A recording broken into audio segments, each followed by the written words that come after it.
Jaden, that's wonderful.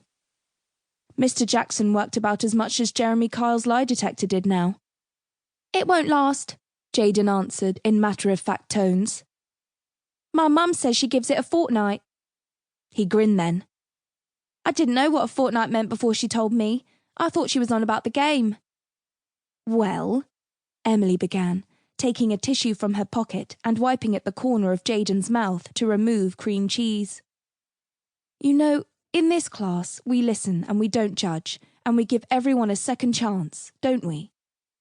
Jaden made a begrudging noise, shaking his head away from Emily's attempts to clean him up.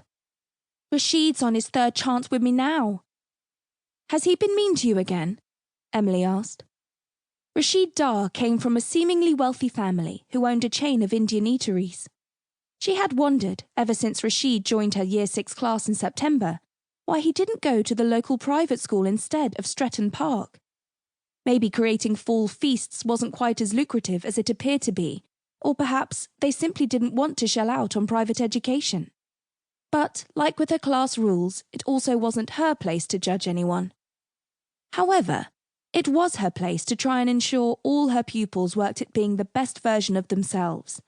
She was their teacher for that last important year before they left for secondary education. Emily had always thought that was the time when they really changed, the time when she watched them going from infants to tweens, finding out who they really were and who they wanted to be. Rashid said there was so much grease in my hair, Jaden said, that his dad could probably deep fry samosas in it. She felt herself bristle. Despite her best efforts, Rashid's self-confidence did come across as cocky and arrogant, and at 10 years old it was slightly worrying. Did he now? Before her cogs began whirring as to how she could attempt to tackle Rashid's verbal bullying, the door of the classroom burst open and in walked the head teacher, Susan Clark, arms full of heavy files, glasses slipping down her nose, lipstick a fluorescent pink, two tight skirts straining with every step. Good morning, Miss Parker. What seems to be happening here? Susan marched towards the table Emily and Jaden were working on with all the determination of an army general about to engage in battle. One of the star mobiles suddenly came unstuck, dangling precariously now from one small sliver of sellotape. Emily began tentatively. She stopped speaking then and internally cursed herself. What was it about this woman that constantly made her feel inferior?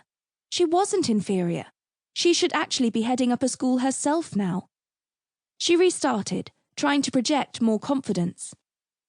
Jaden got here early to hand in his What Christmas Means to Me project.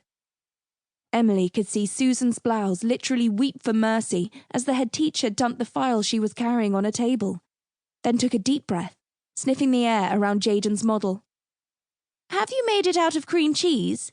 Susan asked, pushing her glasses up her nose, the amber-beaded chain they were attached to catching the light. No, Mrs. Clark, Jaden was quick to answer. That was from the bagel Miss Parker gave me, he grinned. It was banging. Emily bit her lip. She'd be encouraging a cold sore if she wasn't careful. And now she was going to be in trouble. Susan had told her twice that she wasn't to give food to impoverished students as it set a precedent, and apparently a bad example. Besides, they already get free school meals and there are things called food banks. I see, Susan answered, recoiling from the project and setting her eyes on Emily. Susan saying I see really meant she didn't see at all. Jaden, Emily said, taking control. Why don't you go out into the playground now? It's 8 o'clock. You can play some football until the bell goes. Perhaps she would get a tick against the food faux pas by encouraging physical activity. All right, Jaden answered, never needing much of an excuse to turn to sport rather than education. He got up from his seat, picked up his rucksack with the broken strap, held together by gaffer tape, and made his way out of the room. Emily figured then she may as well head off things with Susan as best as she could. Before? You made this model, Emily, didn't you? Susan interrupted, and the volume of her boss's voice cancelled out the fact that Emily had even started speaking at all. Another star mobile came unstuck, dangling right over Susan Clark. If one hit